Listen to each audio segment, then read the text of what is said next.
Hey guys, so today I am back on the trail where I did my last video. Hopefully the road noise is a little better in this one than it was in the last one. I did not realize how bad it was because I usually just run out here and I don't really pay attention to like the sounds from the road. And yeah, I was trying to make this relaxing video and there's a lot of road noise in the background, but hopefully you could still hear some nature sounds and leaves and all that. Anyway, so I just didn't feel like sitting down in the office and making a video today. I need to get out and do a walk anyway, so I decided that I would talk to you guys while I'm out here on the trail. It's so nice out here. I love the fall. It's my absolute favorite time of year. I sometimes run into other walkers, hikers, whatever, and runners out here, so if I come up on anyone, I'll try to like stop filming and, you know, be courteous. But anyway, so I just wanted to talk to you guys a little bit about last weekend. If you've been watching my last few videos since I've been back here, and if you follow me on social media and all that, you know that I attempted my first 100 miler, not this past weekend, but the weekend before, and I technically DNF'd. A DNF is a do not finish or did not finish. So I got 2 miles, 66 and a half. So still got my first 100K, which is awesome. The furthest distance I'd ever run before was 37 miles. So I almost doubled that, got to 66.5. And my feet were in so much pain, I could not go on. So I guess you could call it a failure. Still got a distance PR. That's kind of what I want to talk about in this video is how to view that. So obviously I want to talk a little bit about my 100K experience, actually pushing my body to running for over 18 hours or moving for over 18 hours. But then I also want to talk about, you know, accepting failure, kind of moving on from that, and at least in the running world, and that obviously can apply to everyday life as well. So let's just talk about my 100K, what ended up being my first 100K experience. I felt excellent up through mile 50. I actually PR'd my 50K. This would be my third 50K, I guess. Third time I've ever run that distance. It's 31 miles. And I did it in a little under 7 hours. It was like 6:57, I think. So that was a PR for me. My original goal when I ran my first 50K was to get it under 8 hours, and now I've gotten it under 7. So that's pretty awesome. I'm pretty proud about that. And then I reached 50 miles in just under 12 hours. I think it was like 11:55. And that was my original goal back in the summer when I was actually planning to do my first 50 mile, was to do it in 12 hours. So I know I can do that. So that was awesome, and I felt great up until that point. And then honestly, I hit like mile 51, and it was just a steady decline from there. So my strategy for running the first 50 miles was 4 minutes run, 1 minute walk. That worked perfectly. My body was working great. I mean, my 4 minute run got slower and slower, obviously, as the miles went on, but honestly, I was still running pretty good at mile 50. Then I decided that I would give myself a little bit of leeway and do a 3 minute run, 2 minute walk. And I think that's when things started to decline. I don't know if like mentally I just gave myself too much leeway, physically maybe too much leeway, I don't know. But I was not prepared for the amount of pain that my body was in. And so I actually picked up my friend at mile 42. He started pacing me then, and I was feeling great. I really didn't need him, but it would have been dark before the next chance that I would have had to pick him up, or I'll get into like the details of how we did this race in a minute. So he went ahead and jumped in at mile 42 and stayed with me through mile 56, I believe. And like the first 8 miles with him were great. The last 6 miles were a struggle. Then my boyfriend jumped in at mile 56, and I don't think he got to run at all. I think we were walking by that point completely through mile 66. And I mean, I was walking like 25-minute miles. I was averaging 12-minute miles-ish, 12 to 13 for the first 50 miles. And then I went to like 23 to 25-minute miles. And I was stopping at the car, which I was using as an aid station for like 10, 15 minutes at a time. Whereas like the first 50 miles had been like 2-3 minute stops. So yeah, things just very, very quickly declined. Like I said, I ran for a little over 18 hours overall. And so I did 50 miles in about 12 hours. And then the next 16 and a half miles in a little over 6 hours. If that tells you anything about how terribly I was moving by that point. So that's why I decided to drop I had been sobbing for at least 10 miles straight, maybe longer. It was just, things were getting rough. So yeah, let's talk about training. I was doing 70 to 75 mile weeks, had been consistently doing that. Sorry, I gotta switch hands here. My arm's getting tired. I should have brought like a little selfie stick or something. Anyway, I had been doing 70 to 75 mile weeks pretty consistently, like all summer into the fall. But I made the terrible mistake of not valuing my long runs. So I think my longest run was like 15 miles. Should have done a 50K in there, at least a marathon. Should have had a lot of those 20-mile runs. I had 20-mile days. I'd do 10 miles in the morning, 10 miles in the evening. Thought that was good enough. It wasn't. I mean, some of you all may be watching this and be like, hey, I did 100 miles doing like 50 miles a week, 10-mile runs at most. Like, great, good for you. I can't do that, obviously. Everyone's body is different. Everyone's training is going to be different. But obviously that didn't work out for me. So yeah, I was in an extreme amount of pain pretty much by mile 55, 50 to 55, somewhere in there. The pain started and it just never subsided. I kept moving, thinking that I would get better, thinking the pain would, you know, I'd push through it somehow. You know, I've hear all kinds of stories about people, you know, I mean, you're obviously going to hit lows in an ultra like that. And so I hear story after story of people rallying. You know, they hit their lowest low, they're sobbing on the ground, they can't move, and then boom, they're up, ready to go. Kept hoping that would happen. Maybe if I'd kept pushing, it would have eventually. But I didn't know. And knowing that I had 33 and a half miles left, and knowing the pace that I had been going for the last 6 hours, I was just like, I don't think I have it in me to keep moving that much more time. Wow, it's really muddy right here. Anyway, so my main complaints were my feet. I knew it was going to be painful, but I had no concept of that amount of pain just because I had never pushed my body beyond 9 hours. That was my longest run. Again, stupid. And so just the concept of that amount of pain, that degree of pain, wasn't in my wheelhouse. Like, I didn't know. I had no idea what it was going to be like. And it just felt like someone was just like taking a sledgehammer, just like beating the bottoms of my feet every time I walked for about 15 miles. And then my hips really started to hurt. My hip flexors, obviously, they're just not used to moving that long. And they were just excruciating. Just every step forward was so painful.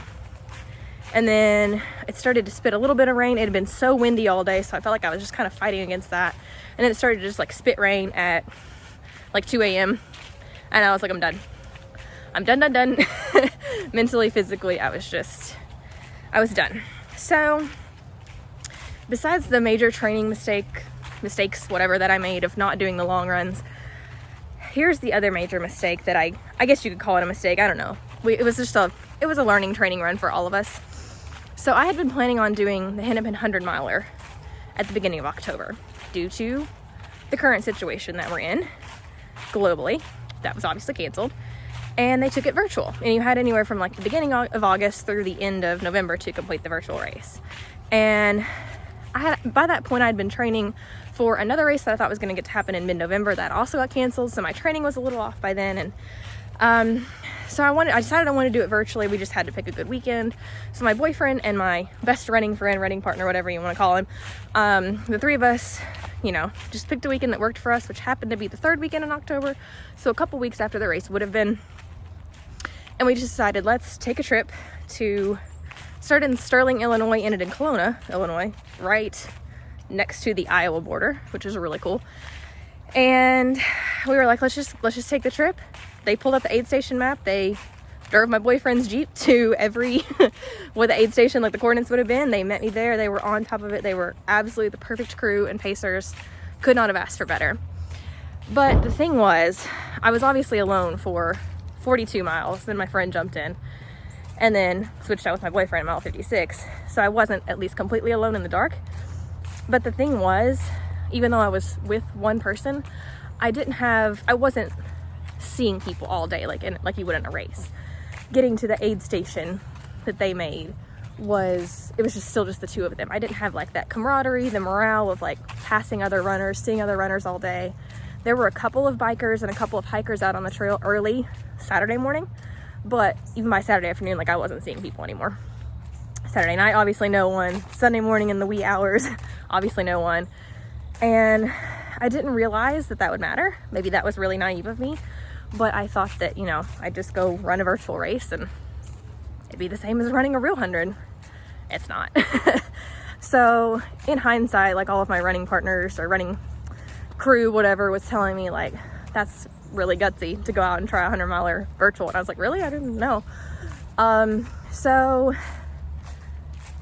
that's what I've taken away from it, is obviously I've completely overhauled my training already. It's 1 week and a day out from my DNF, and I'm walking fine. I was walking fine 2 days later. I did my first run yesterday. Everything's feeling great.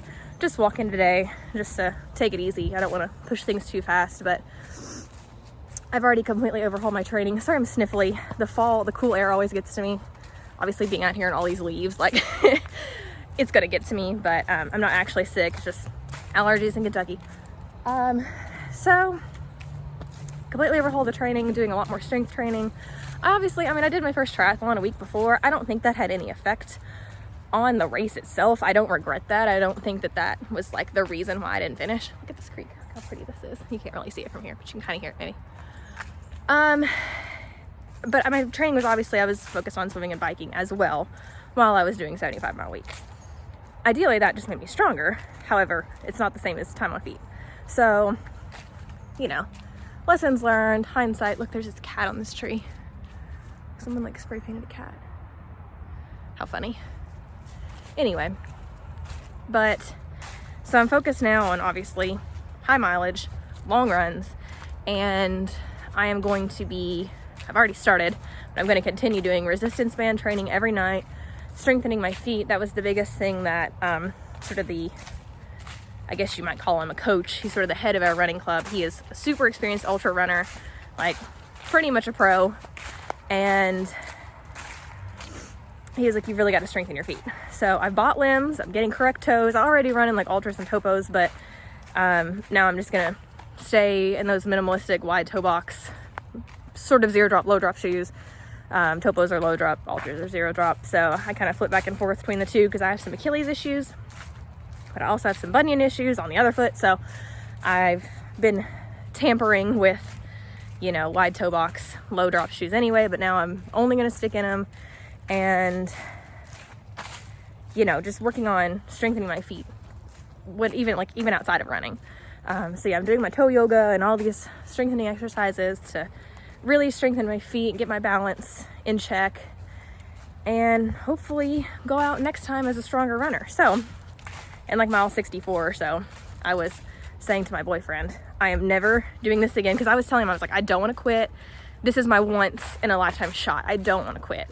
I want to finish this. And he was like, it's okay to stop. Like, you're not a failure because you came out here and learned a good lesson. Like, it's okay to listen to your body, you know, so to speak, because he really didn't want to see me hurt myself. And we were both kind of afraid that if I kept going, I might have had a permanent injury. You never know, but and so I was telling him mile 64, I was like, no way, I'm not doing this again. If I quit here, I'm done. Like, I'm doing half marathons, maybe marathons, maybe 50Ks, I'm done. Like, I'm not going to be a long distance ultra runner. And he was just kind of like letting me ramble, you know, 18 hours in.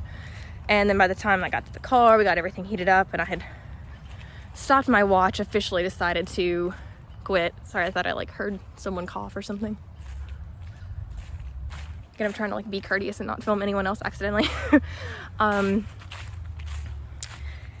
But yeah, by the time that like we'd heated up the car and I decided to quit and my friend was driving us to the hotel we were gonna have to get for the rest of the night, I was like, well, time to plan the next one.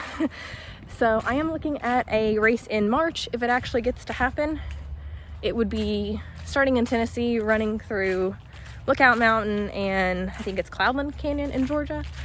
Chattanooga 100 put on by Run Bum. If any of you guys have any experience with that, let me know about it.